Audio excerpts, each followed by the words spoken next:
प्रदर्शन प्रस्तुत गर्नेछन्। सबैले पाले पालो आफ्नो अवलोकन प्रस्तुत गर।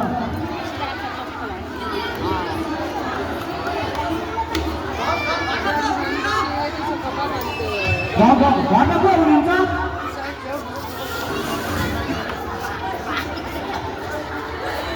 तपाईँ यहाँ किन लुक्नु भएको? तपाईँको नाम के हो?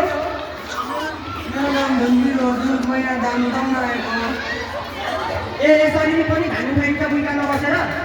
मैले केही गरेको छैन हजुर, मलाई केही नगर्नु।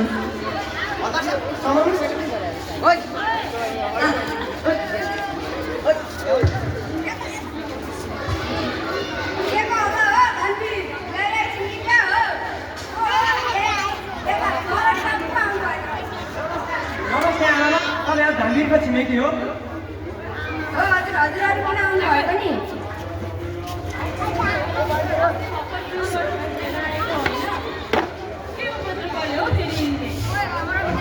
धनवीरको विरुद्धमा महिला बेच विकरणको बारेमा उजुरी परेको छ, त्यसैले हाम्रो माने लिन आएको हो।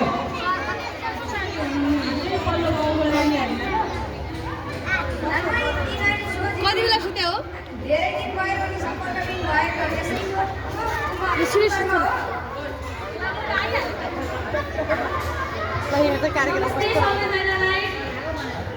यहाँ के हुँदैछ आज? मदनदामा पनि हुँदो रहेछ त।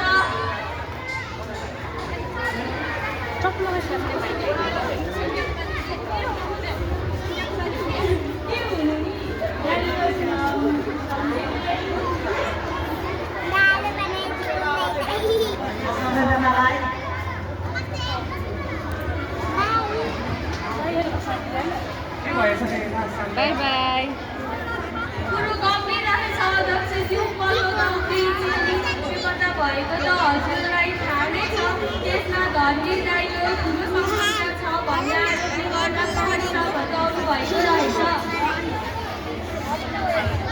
म उसै आएको होइन, उसको बारेमा उजुर चढेको जानु छ। अनि परेकोले हामी उहाँलाई पक्राउ गरेर आएको हो। ठिक गर्नुभएछ। यो व्यक्ति भनेको हाम्रो देशको कलाको हुन्, तिनलाई कारवाही गर्नुपर्छ।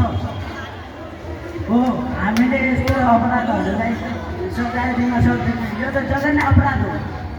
कानुन बमोजिम सजाय पाउनै पर्छ।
हामी यस कुरामा कति पर्दछौँ हामीलाई चाहिएको छ। भइहाल्छ नि, हामी सहयोग गरिहाल्छौँ नि, होइन त बाबा? होला नि। हाम्रो गाउँमा अभियान चलाउनै पर्छ। धनवीर जस्ता अपराधीलाई सजाय दिनुपर्छ। अब यो कार्यलाई अगाडि बढाएर बोलाले पनि विभिन्न योजनाहरू बनाइरहेको छ। अब मानव दृष्टिकोण र विभिन्न समस्याहरूलाई चाहिँ अन्त गर्ने छ।